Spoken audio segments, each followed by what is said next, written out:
Assalamualaikum warahmatullahi wabarakatuh. Memo Newsroom hadir kembali untuk Anda tepat di hari ini, Hari Anak Nasional Indonesia.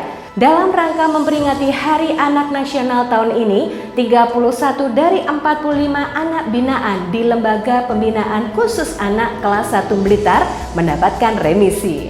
Halo, apa kabar? Saya Indri Panjalu hadir kembali untuk Anda semuanya di edisi hari ini. Dan inilah berita selengkapnya. Peringati Hari Anak Nasional, Lapas Anak Blitar berikan remisi kepada 31 anak binaan. Sidak pasar hewan, beberapa belum poel. Mayat bertato tanpa identitas ditemukan di bantaran Sungai Brantas. Sempat alami mutaber, Sekda Kap Jombang positif COVID-19. Tekan angka kecelakaan hingga pendisiplinan protokol kesehatan.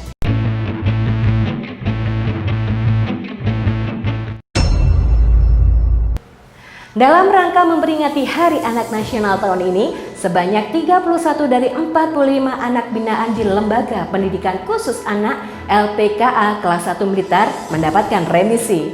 Pemberian remisi tersebut diberikan kepada mereka yang sudah berada di lapas selama minimal 3 bulan.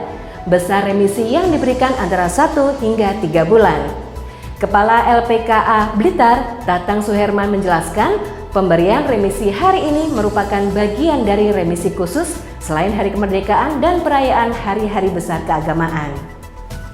Adapun rincian anak yang mendapatkan remisi, diantaranya sebanyak 24 anak mendapatkan remisi selama 1 bulan, 5 anak mendapatkan remisi selama 2 bulan, dan 2 anak mendapatkan remisi selama 3 bulan. Para tahanan anak ini terdiri dari berbagai kasus seperti asusila, narkoba, dan pencurian. Selain pemberian remisi pada peringatan Hari Anak Nasional ini, LPKA Blitar juga memberikan pelatihan posyandu kepada anak binaan. Dinas Ketahanan Pangan dan Pertanian Kota Kediri menggelar inspeksi mendadak kepada para penjual hewan kurban. Pada kegiatan tersebut, tim DKPP menemukan beberapa hewan yang susunan giginya belum berganti dengan susunan gigi dewasa atau belum poel. Kasih Kesehatan Masyarakat, Veteriner, Pengolahan, dan Pemasaran Pujiono menjelaskan, dari hasil pemeriksaan di Pasar Hewan Muning Kecamatan Mojoroto, kambing tersebut belum memenuhi ketentuan syariat dan tidak boleh dijadikan sebagai hewan kurban. Selain itu, dari hasil pemeriksaan ditemukan hewan yang cacat bawaan. Pujiono meminta agar hewan-hewan tersebut tidak dijual sebagai hewan kurban. Hari ini tadi kelihatannya kambing, karena ini kambing dan sapi yang di pasar ini sekitar lokal juga sini tidak ditemukan sama sekali kecuali cacat bawaan.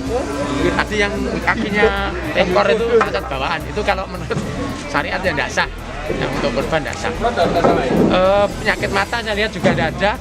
Terus kalau yang hewan betina, jantan, sapi ada beberapa yang besar, cuma bukan untuk kurban kelihatannya karena belum poel usianya. Bahkan tadi ada yang kecil sudah poel, maksudnya badannya kecil tapi dia sudah poel.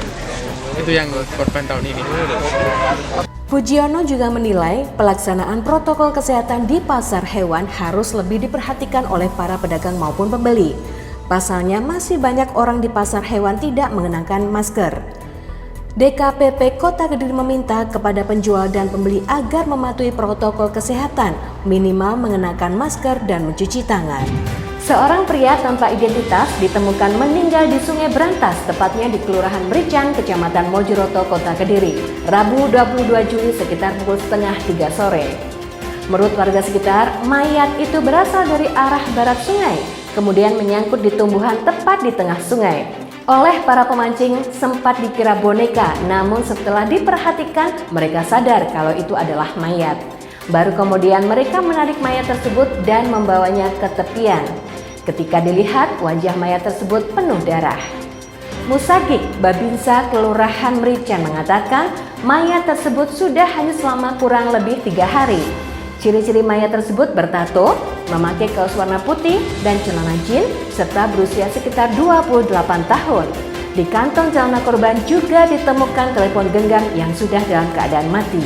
Kapolres Kediri Kota AKBP Miko Indrayana menjelaskan, polisi sudah mengolah hasil data dari ponsel tersebut dan mendapatkan 2 saksi. 2 saksi tersebut adalah teman korban yang masih warga Kediri.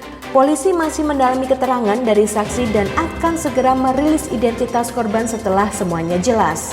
Rencananya, hari ini polisi akan mendatangi rumah keluarga korban untuk menyelidiki penyebab kematian korban.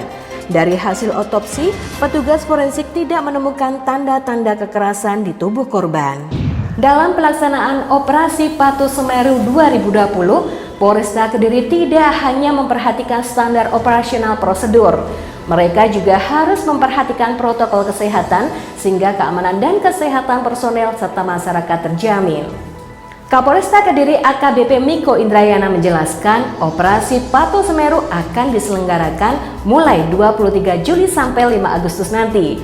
Mengenai jenis-jenis pelanggaran yang menjadi sasaran penindakan, antara lain tidak menggunakan helm standar nasional Indonesia, pengendara menggunakan handphone saat berkendara, dan kendaraan yang melaju melebihi batas kecepatan. Kemudian, pengendara roda 4 atau lebih yang tidak menggunakan safety belt, kendaraan muatan berlebih atau over dimension overload, kendaraan melawan arus dan juga pengendara di bawah umur. Dalam pelaksanaannya, Polresta Kediri menggerakkan 82 personel yang dibagi menjadi 5 satuan tugas, mulai dari Satgas Preventif, Primitif, Reprensif, hingga Satgas Gabungan. Masing-masing Satgas mempunyai tugas dan tanggung jawab saat pelaksanaan Operasi Patuh Semeru 2020. Bupati Jombang Hajah Mujidah Wahab akhirnya mengkonfirmasi bahwa Sekretaris Daerah Kabupaten Jombang Ahmad Jazuli positif COVID-19. Pernyataan ini ditegaskan Bupati usai meresmikan Mu'alaf Center di Masjid Agung Baitul Mukmin Jombang Rabu 22 Juli pagi. Dalam pernyataannya, Bupati menyebut jika saat ini Sekdakap Ahmad Jazuli sedang menjalani perawatan di Rumah Sakit Umum Daerah Jombang. Menurut Bupati, sebelumnya Sekda Ahmad Jazuli mengalami mutaber sehingga menjalani perawatan di RSUD Jombang. Setelah menjalani rapid test, hasilnya reaktif, dilanjutkan dengan swab test, hasilnya positif. Kendati demikian, Bupati mengaku belum mengetahui Ahmad Jazuli terpapar dari mana. Bupati juga tidak menampik saat ditanya adanya kepala dinas yang positif COVID-19. Seperti kabar yang berkembang, dia berencana akan melakukan rapid test kepada para ASN di lingkungan kerjanya. Terima kasih kebersamaannya untuk Anda semuanya di edisi hari ini. Saya Indri Panjalu pamit bersama Memo Newsroom. Terima kasih. Wassalamualaikum warahmatullahi wabarakatuh.